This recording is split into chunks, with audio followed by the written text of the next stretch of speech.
Salam saudaraku. Saudara siap kembali memulai aktivitas untuk sepanjang minggu ini? Saya ingin mengajak saudara terlebih dahulu untuk merenungkan firman Tuhan sebelum memulai segala sesuatu. Kali ini saya ingin memperkenalkan kepada saudara Tuhan Sang Penolong. Yesaya 41 ayat 13. Sebab aku ini Tuhan Allahmu, memegang tangan kananmu dan berkata kepadamu, jangan takut, akulah yang menolong engkau. Dengar firman Tuhan kepada saudara dan saya. Jangan takut, sebab akulah yang menolong engkau, kata Tuhan. Saudaraku yang dikasihi Tuhan, kita tahu kekuatan kita tidak seberapa. Itu sebabnya kita perlu bergantung penuh kepada Tuhan. Orang yang bergantung penuh kepada Tuhan adalah orang yang mengandalkan Tuhan. Dan orang yang mengandalkan Tuhan adalah orang yang diberkati dan disayang Tuhan. Sebab mereka akan mendapatkan pertolongan daripada Tuhan. Sebetulnya pertolongan Tuhan itu dalam bentuk apa saja yang sering kita terima. Yang pertama, saudaraku, sering sekali pertolongan Tuhan itu seakan-akan kita tidak kenali dengan baik. Karena dia tidak seperti yang kita harapkan. Kita umpamanya butuh pekerjaan. Tapi Tuhan malah berikan seorang sahabat. Bukan pekerjaan. Kita umpamanya butuh kesembuhan. Tapi Tuhan malah berikan kita kekuatan untuk menanggung penyakit kita. Jadi ada banyak pertolongan Tuhan. Saya ingin supaya kita betul-betul mengenali dan juga menghargai setiap pertolongan Tuhan. Bentuknya apa saja? Yang pertama, pertolongan Tuhan itu bisa dalam bentuk memudahkan semua pekerjaan dan urusan saudara. Semuanya dibuatnya menjadi mudah. Saat saudara ketemu dengan orang lain, semuanya menjadi mudah. Ini sungguh menjadi sebuah pertolongan. Saudara ingat, Abraham, Isa, pernah mengalami masa kelaparan. Tapi Tuhan membuat mereka bertemu dengan orang-orang yang mau menolong mereka. Sehingga urusan mereka menjadi mudah. Sehingga dalam menghadapi masa kelaparan pun, mereka mendapatkan kemudahan demi kemudahan. Doa saya, salah satu bentuk pertolongan Tuhan yang saudara terima hari ini adalah kemudahan demi kemudahan demi kemudahan yang Tuhan berikan. Yang kedua, saudaraku, dalam Mazmur 37 ayat 40, Tuhan menolong mereka dan meluputkan mereka. Yang meluputkan mereka dari tangan orang fasik dan menyelamatkan mereka sebab mereka berlindung padanya. Yang kedua adalah keluputan. Pertolongan Tuhan sering sekali dalam bentuk yang tidak kita duga, bahkan mungkin yang tidak kita harapkan. Saudara tadi mungkin ingin mengerjakan sesuatu, ingin bertemu dengan seseorang, mudah-mudahan bisnisnya lancar. Nggak taunya di tengah jalan terjadi tabrakan, semua orang terluka, tapi saudara diluputkan, sehingga saudara tetap bisa melanjutkan urusan saudara. Atau saudara membuka toko, dan toko di sebelah kiri saudara semuanya terbakar, tapi toko saudara tidak. Itu pun pertolongan Tuhan. Tuhan meluputkan saudara. Atau ada orang lain yang datang ke toko si A, si B, si C. Semua orang yang datang itu menipunya. Orang yang sama datang ke toko saudara.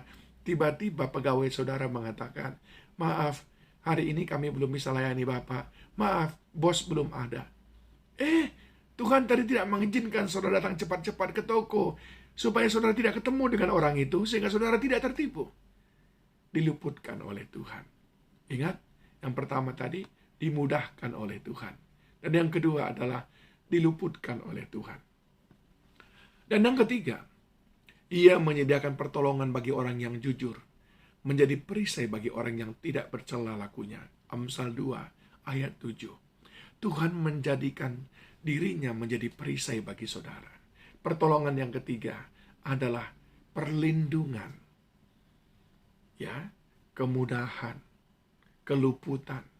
Dan yang ketiga adalah Tuhan beri perlindungan. Tuhan proteksi saudara. Tuhan jagai saudara. Bagaimana supaya saudara tetap terjaga, tidak celaka, tidak bangkrut. Tuhan lindungi sawah ladang saudara dari berbagai macam gangguan. Itu pun adalah pertolongan Tuhan.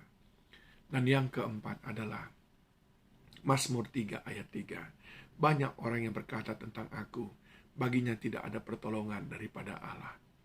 Padahal sebetulnya Allah memberikan pertolongan.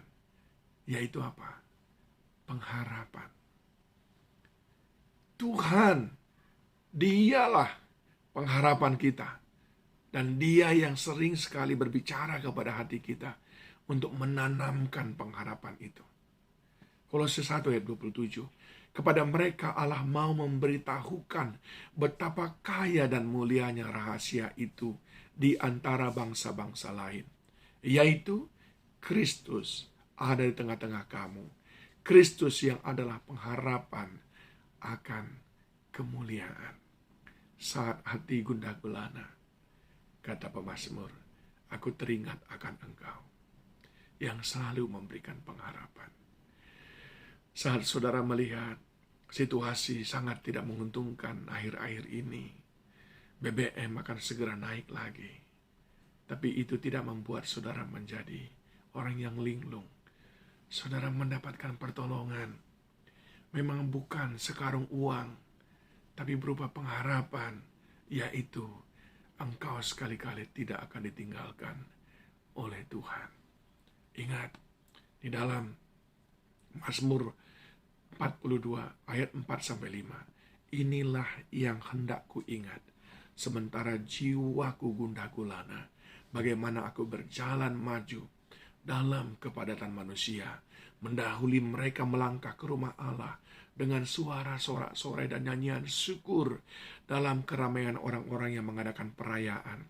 Mengapa engkau tertekan, hai jiwaku, dan gelisah di dalam diriku?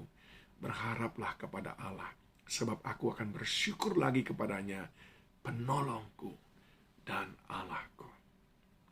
Firman ini meneduhkan hati kita. Itu adalah pertolongan ketika Tuhan membisikkan pengharapan kepada kita. Mari memulai hari ini dengan mengharapkan pertolongan daripada Tuhan. Sebagaimana tadi sudah katakan, Yesaya 41:3. Sebab aku ini Tuhan Allahmu, memegang tangan kananmu, dan berkata kepadamu, jangan takut, akulah yang menolong engkau. Engkau akan dipenuhi pertolongan Tuhan sepanjang hari ini. Tuhan Yesus memberkati saudara. Shalom.